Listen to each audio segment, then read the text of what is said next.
여야가 미세먼지를 국가재난범주에 포함시키는 법안을 3월 국회에서 최우선적으로 처리하기로 뜻을 모았습니다. 사상 최악의 미세먼지 해결을 위해 중국의 국회 대표단을 보내는 데도 합의했는데 부랴부랴 뒷북 대응에 나섰다는 비판도 나옵니다. 김영수 기자입니다. 여야 3당 원내대표가 모처럼 합의를 이끌어냈습니다. 미세먼지를 국가 재난 범위에 포함시키는 법안을 비롯해 미세먼지 관련 무쟁점 법안을 오는 13일 본회의에서 처리하기로 합의했습니다. 국가 재난 사태를 선포하는 것이 맞다고 생각을 합니다. 다만 이를 위해서는 지금 있는 법을 조금 개정하는 것이 저희는 더 합당하다고 생각을 해서 이 미세먼지 대책과 관련된 긴급한 법안을 13일에 저희 본회의에서 처리하기로 했습니다. 취약계층에 마스크를 지원하기 위한 예산을 마련하고 필요하면 추경을 편성하는 데도 뜻을 모았습니다. 필요한 시설들에 대한 공기 정화 장치 등 이런 데 소요되는 예산은 정부가 요구하면 정부에서 국회에서 추경까지도 검토하기로 그렇게 했습니다. 특히 중국과 협력을 강화하기 위한 국회 차원의 방중단 구성을 위해 논의를 시작하기로 했습니다.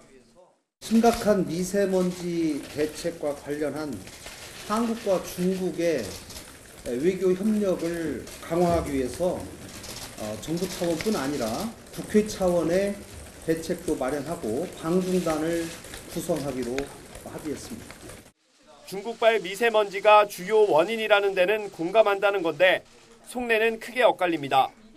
민주당은 중국 당국이 한반도 미세먼지에 영향을 미친다는 사실을 인정한 점을 부각하며 외교부, 환경부가 나서 해법을 찾을 거라고 강조했습니다. 당에서도 환경부하고 얘기를 해서 외교부하고 환경부에서 얘기를 해서 가능한 공동 대처 방법을 빨리 세울 수 있도록 노력을 하도록 하겠습니다. 그러나 한국당은 정부가 중국발 미세먼지의 심각성을 알면서도 중국 눈치만 본다며 문재인 정부의 무능을 지적했고 네티즌들은 미세먼지가 아니라 문세먼지라면서 대통령의 책임을 따지고 있습니다. 이 문제는 중국과의 협력이 가장 중요하고 바른미래당도 정상회담을 열어서라도 해결 방안을 제시하라며 청와대를 압박했습니다.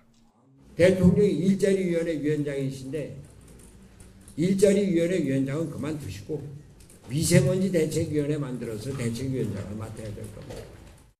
극심한 미세먼지로 발등에 불이 떨어진 정치권이 발빠르게 움직이기 시작했지만 일부 법안은 발의된 지 1년 가까이 지난 것도 있어서 이번에도 뒷북 대응이라는 비판이 나오고 있습니다.